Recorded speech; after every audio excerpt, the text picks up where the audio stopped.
Hello, everyone. My name is Mike Bedard. I'm a St. Lawrence College student in Cornwall, Ontario, and I'm doing my presentation on the Cornwall Agape Community Garden. Now, the Community Garden is an initiative that started in 2012, and it's our local food bank. And what they decided to do was a local church had given access to property where they can actually start to grow their own fresh vegetables and fruits for the food bank.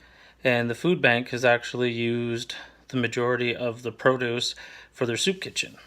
Now, we do have community gardens all over our city here in Cornwall, and the demand was so great that in fact they had to put a call out to get extra produce given to the food bank. And this year they actually found it much easier and more interesting to actually start to create a lot more herbs. So they've expanded the program drastically to the point that it went from an acre of land to give or take now using almost as many resources as they can.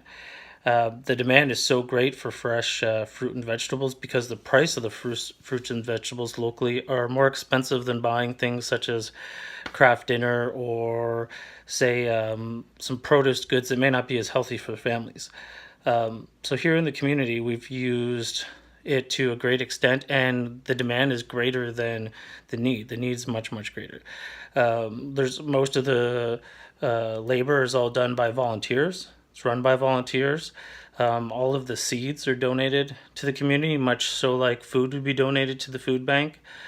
And also, because the labor is pretty much free, they actually have got a lot of local farmers to actually come and help cultivate and farm the land to help plant things such as garlic and other herbs. And there's a few farmers that are experts in certain different crops, so they've lent their expertise to help farm in the spring and to help take care of and to teach the actual volunteers. And many of the volunteers, in fact, have spent time and gone to the extent of building their own gardens at home, which again is much healthier than buying foods that we don't know where they've been produced, how they've been produced, or the benefits. So that's my presentation. Thank you. Bye.